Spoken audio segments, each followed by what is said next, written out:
Hello, hello, and welcome back to Talking Business with Dr. Sandra. Today, we are continuing our series on the 50 things they may have forgotten to mention in business school. So far, we have covered 40, and today, I'm going to share with you the last 10 lessons. I hope that you have been enjoying the journey so far. Continue to join us on our Facebook page, Talking Business with Dr. Sandra, and also on our YouTube channel, Above or Beyond Management Consulting. I love the interaction. I welcome your questions. Continue to listen, to comment, to share your thoughts, and subscribe. All right, so let's get right to it. Grab your paper, grab your pen, or wherever you take your notes on your phone, get comfortable, and let's get right into the last 10.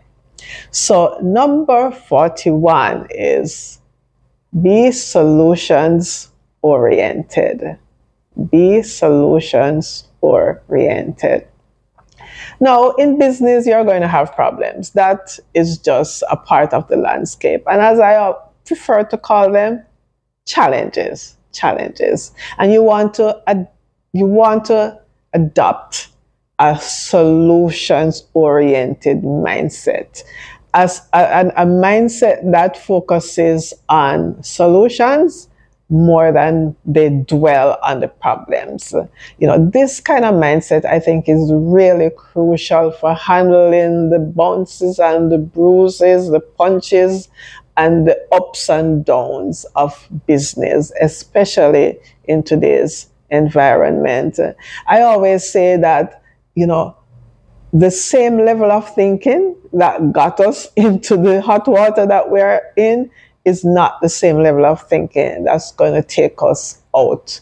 You have to put on different thinking caps, and we can spend a whole lot of episodes just talking about how to be creative and how to problem solve. But the point I want to make here is that you must be focused on solutions and not dwell on problems. View every challenge as an opportunity, to improve, to innovate, to come up with something else.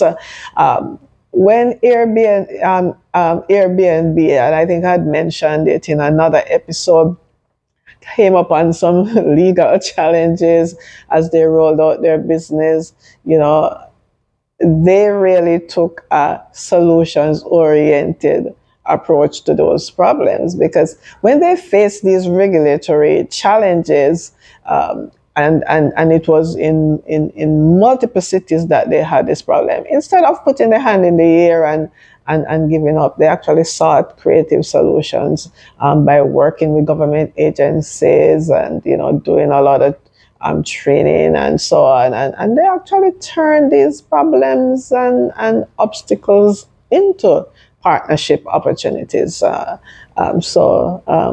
can turn these problems around and take advantage of them. So what was a problem can actually become an opportunity. Number 42, good communication skills. You think this one would go without saying that, if you want to communicate ideas, your dreams, your plans with someone for them to support you on your journey, then you really need to be good at communicating, right? So clarity is important, and persuasion is the end game. So effective communication then is not just about clarity and coherence. Yes, you're clear.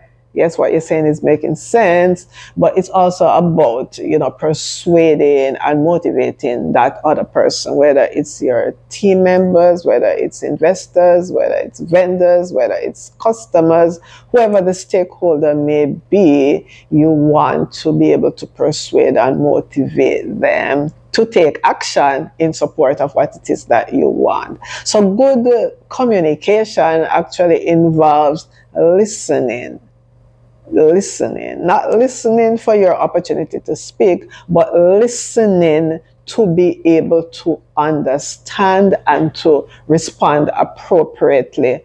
And this is good because it really fosters much better relationships and decision making. When somebody really feel that you are listening to them, I think you are more than halfway home in getting them to come around to your way of thinking.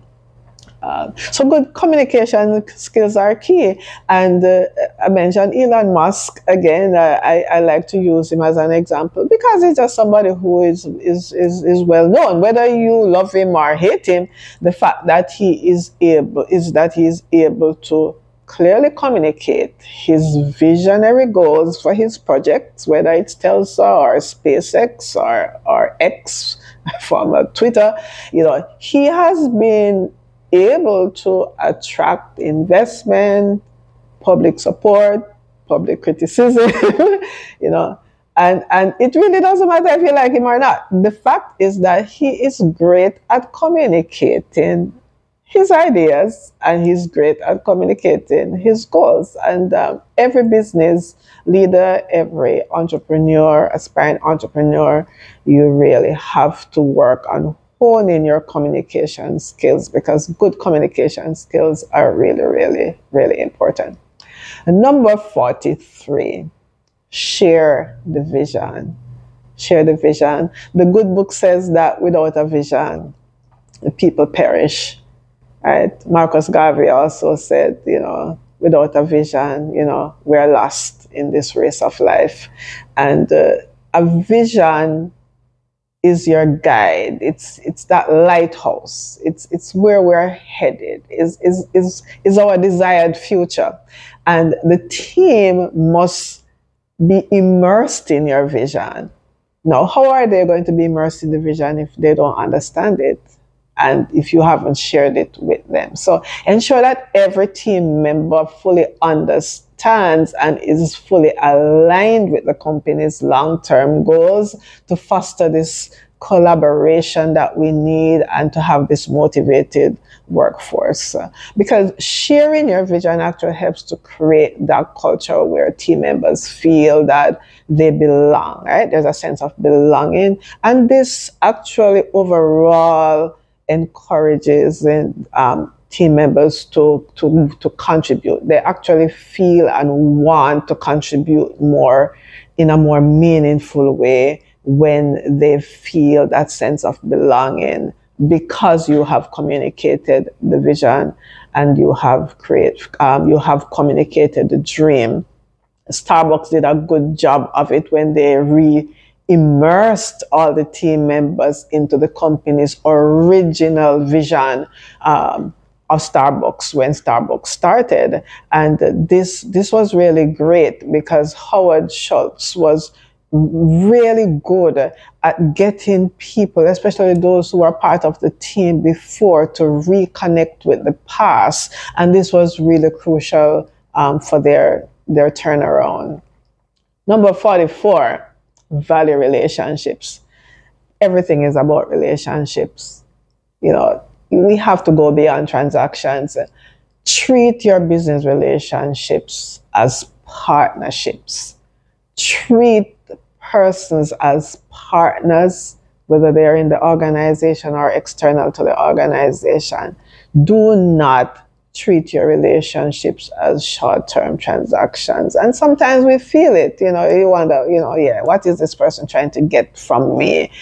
It's all about them, right? So valuing these relationships can lead to, I think, longer-term benefits and loyalty. And it actually builds trust and integrity. So building relationships that are based on trust, based on integrity, I think they open the door for all sorts of possibilities, opportunities, collaboration, and eventually it leads to overall fruitful interactions. I want to go back to Pepsi Cola. I had spoken about Indra in a past post, her connection with people and how she valued relationships, especially with her employees, and the lengths that she would go through to make sure that she invested in those relationships. And she became known for her emphasis on just building lasting relationship with these employees. There's also the suppliers, the customers, and this significantly benefited the organization when she was there.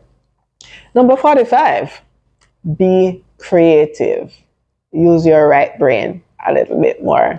Yes, I know we want to be pragmatic and it comes down to common sense. And a lot of business people like to say, yes, I'm totally left brain. And that is fine. But it's good to tap into that right brain.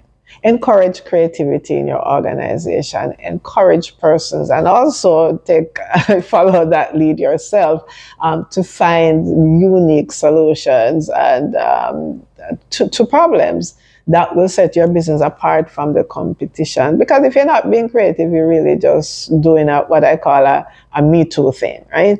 So foster an environment where creative thinking is encouraged, it's nurtured. There are brainstorming sessions, there are workshops, if people have the freedom to explore new ideas and also to test them.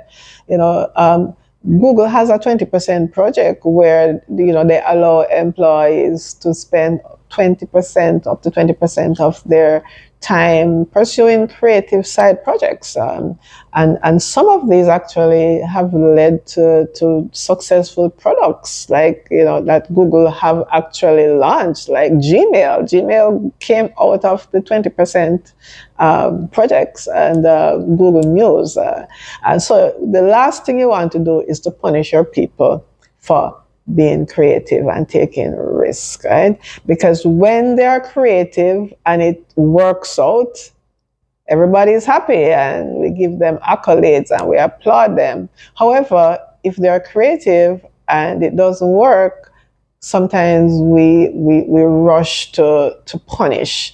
And basically all that does is that it shuts down creativity within the organization, because people are going to look at how you treated that last person who was creative and it didn't work, and they are going to take their cues and be guided accordingly, right? So allow people to be creative, allow them to use their right brain, right? Number 46, be a competent manager. Do you know that most of the problems that businesses face are caused by poor management incompetence? Yes. It's not the stock market, it's not the economy, it's not the external environment. Most of business failure is caused by management incompetence. That's a sad thing because it's something that we can fix. A competent manager excels in a whole lot of ways, in multiple areas, and you don't have to be a jack of all trades and you don't have to be an expert in every area, but you must be competent, solidly competent, whether it's in marketing or finance or IT or interpersonal skills, building teams. As a leader, what are your leadership skills like, right?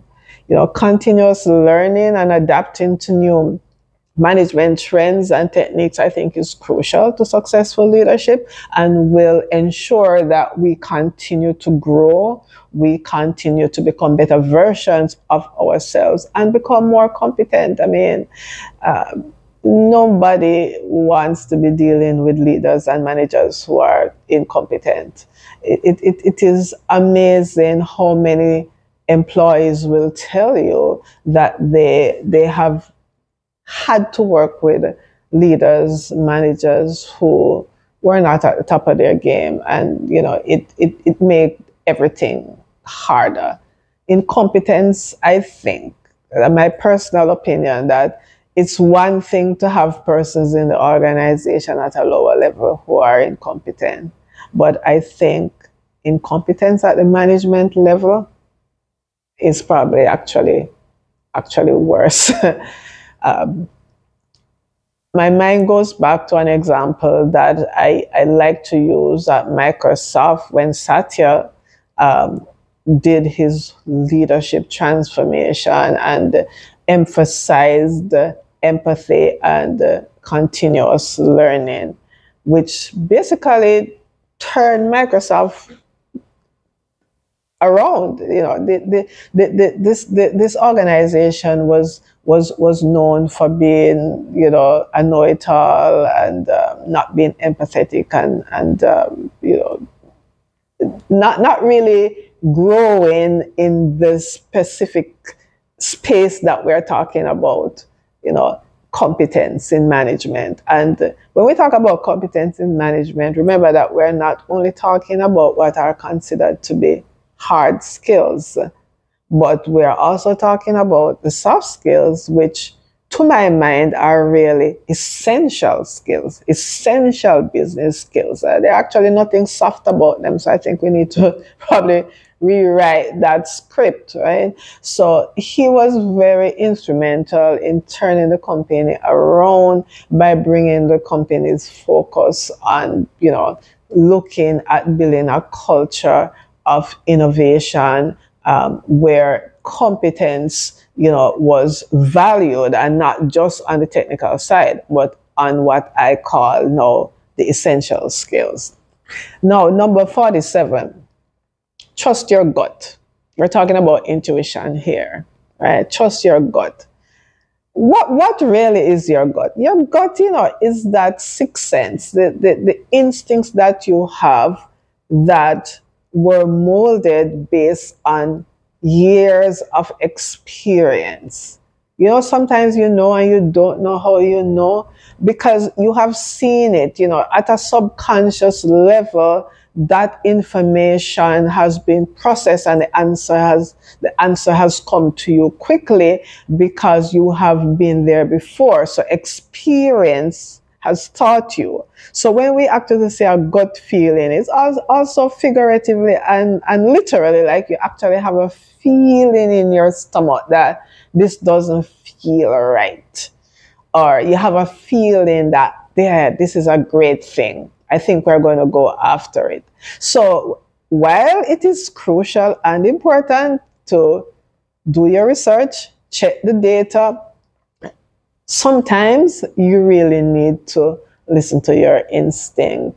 And as I say, your instincts have been honed by years of experience and expertise, and you don't want to ignore it. And you want to balance it, I would say. You want to balance the analytical thinking, which is key. You want to balance the analytical thinking with intuitive decision making, which I think will guide you in making better strategic choices. Right? So don't ignore your gut.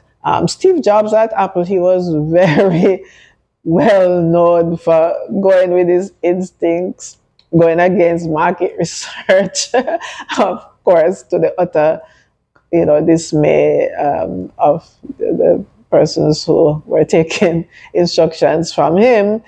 Sometimes he was wrong, but a lot of times he was right, and money was made, a lot of money, as a matter of fact. So sometimes you have to trust your gut. Number 48. Number 48 says, without the numbers, nothing matters, right?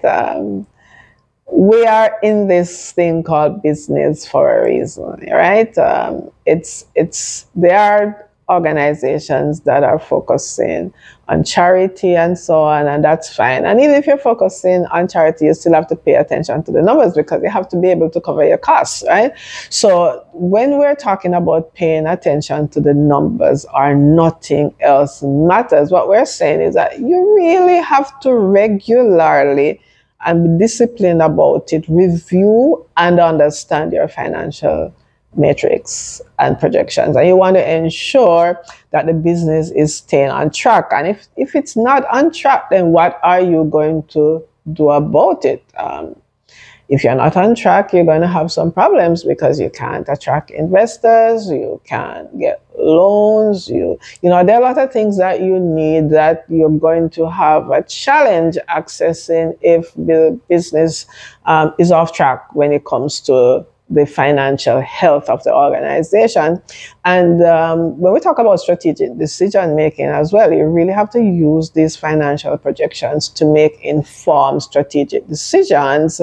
And if you think about it, right, so if you're not tracking the numbers, you're not paying attention, and you need to make strategic decisions, then you are going to be ill-informed and your decisions probably are going to be wrong, right? So to make informed strategic decisions and also to anticipate future financial needs of the organization, you really have to keep your eye on what I consider the very important, or actually probably the most important numbers.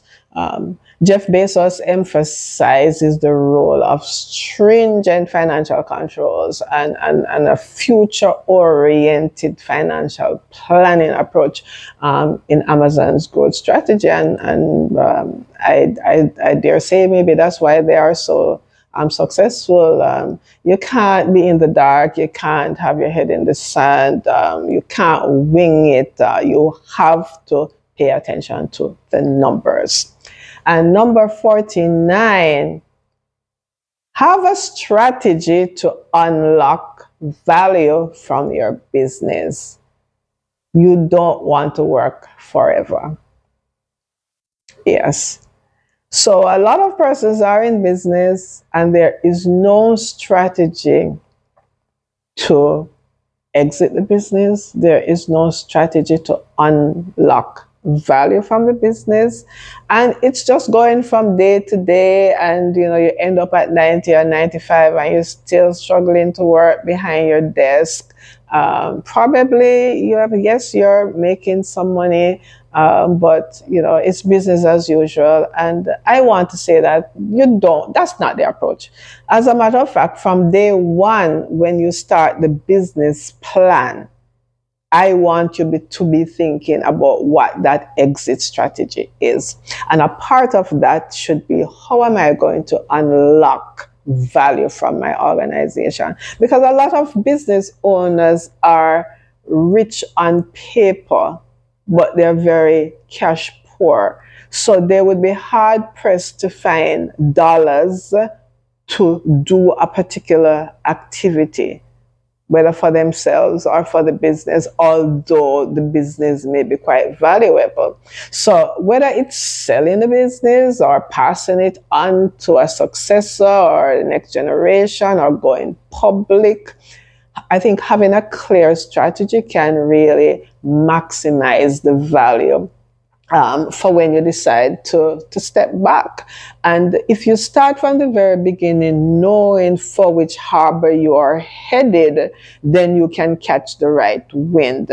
I always say, if you're going to build a 15 or 20 story building, you better know that from your digging the foundation. You can't change when you reach the second floor that you're going to go to 20 floors.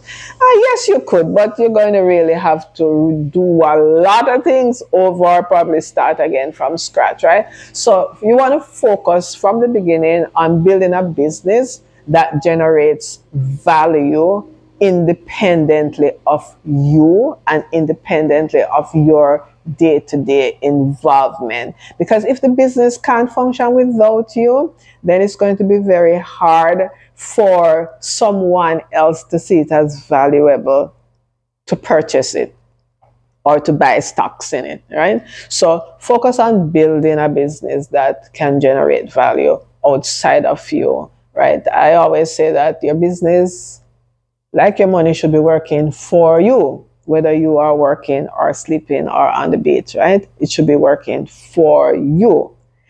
For example, Bill Gates gradually transitioned out of Microsoft, right? Focusing on philanthropy, focusing on other things that he enjoyed doing because, he could.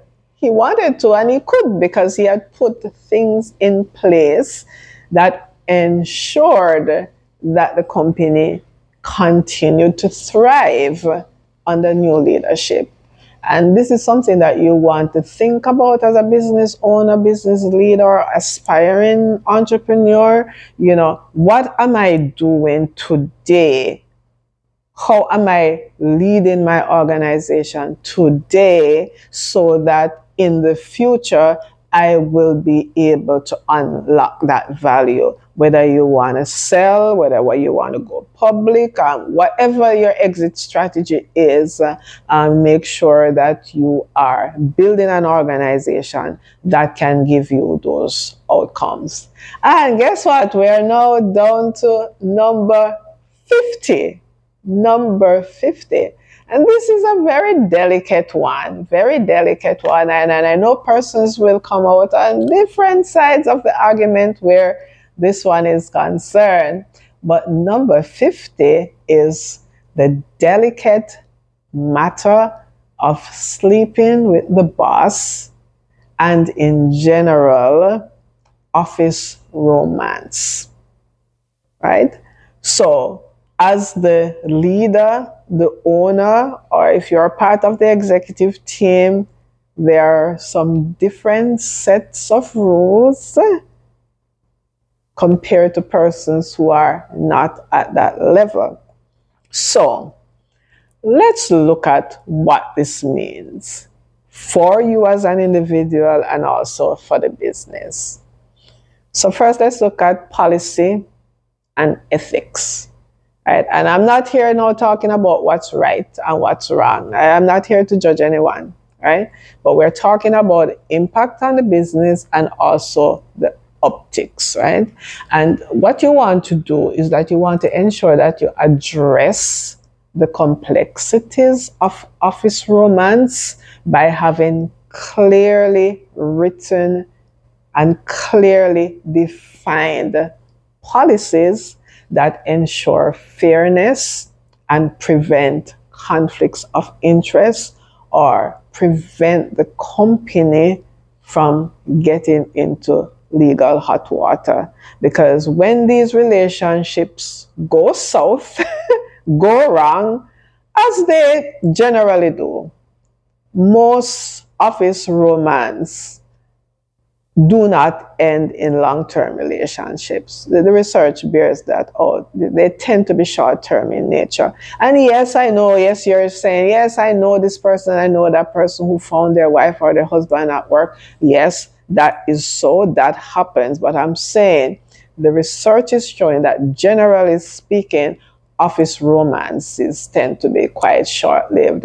And that being the case, the organization has to protect itself. So some companies have what they call love contracts in place. Relationships have to be declared to HR, because sometimes, especially depending on the parties in the relationship, especially if there is somebody who has more power in the organization, and so that would also carry over into the relationships. When that relationship goes wrong, you really don't want a sexual harassment lawsuit on your hands, right? So make sure you address this in policy.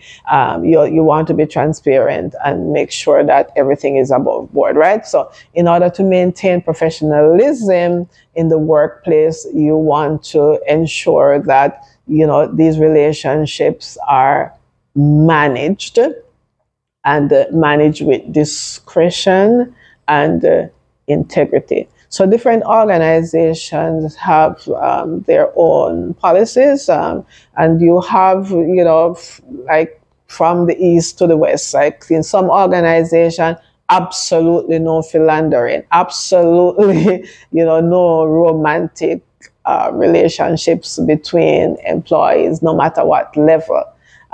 That's kind of maybe difficult to manage and hard to enforce, right?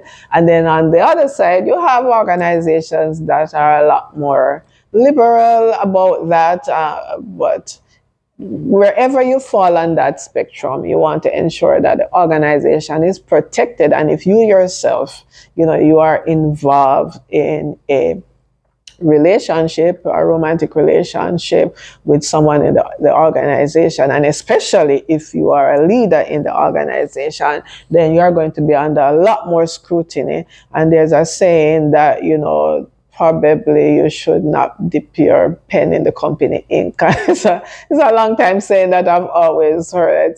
Basically what it is saying is that you want to date outside of the organization.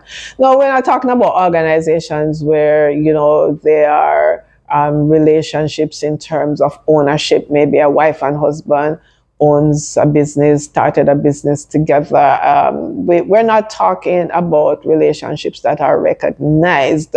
What we're concerned about are relationships that, you know, persons may look at and feel that somebody may get a favoritism, or somebody else may be treated unfairly because of this relationship. And we definitely don't want that to happen, right? So several major organizations have implemented their relationship contracts. Some call it love contracts, and this is to manage the office romance in a very transparent way. And if you are in a relationship, because some of them really are situationships, if you're in a relationship with somebody in the office and the company has a policy where it needs to be declared, and one party to the relationship does not want this to be declared, and probably that is something that should give you pause for cause to see if this is a real relationship, and is it worth probably your job, you know, negative impact on your career if it were to be found out, if you are breaching any company rules, right? So you want to ensure that the personal dynamics of these relationships do not disrupt the proper functioning and running of the organization, what I call the professional environment, right? So you don't want office romance, whether it's between the boss and somebody else or wherever, whatever level in the organization. It's a very delicate matter, and you really don't want it to really mess up, because it can. It can. You don't want it to mess up the professional environment. So there you have it. We have gone through the 50 things that they may have forgotten to mention in business school. I really do hope that you found this mini-series engaging. So that's the final episode of this series. It really has been a fantastic journey discussing these vital business essentials with you. So continue to engage with us on Facebook, Talking Business with Dr. Sandra, and on our YouTube channel, Above or Beyond the Management Consulting. And here's to your continued success. Here's to your continued dynamism in the world of business. So join me next time for another engaging episode of Talking Business with Dr. Sandra. In the dynamic world of business, reaching new heights requires innovative thinking and expert guidance. Welcome to Above or Beyond, where your vision meets our expertise. We bring over 70 years of combined experience and a proven track record in transforming challenges into opportunities. At Above or Beyond, every step we take is guided by a commitment to excellence. At Above or Beyond, we're not just business and management consultants. We're your partners in achieving the pinnacle of business success. Visit us at aboveorbeyondjm.com. Email us at info@aboveorbeyondjm.com or call us at 954-361-1745. At Above or Beyond, the goal is excellence. Who wants to be a millionaire?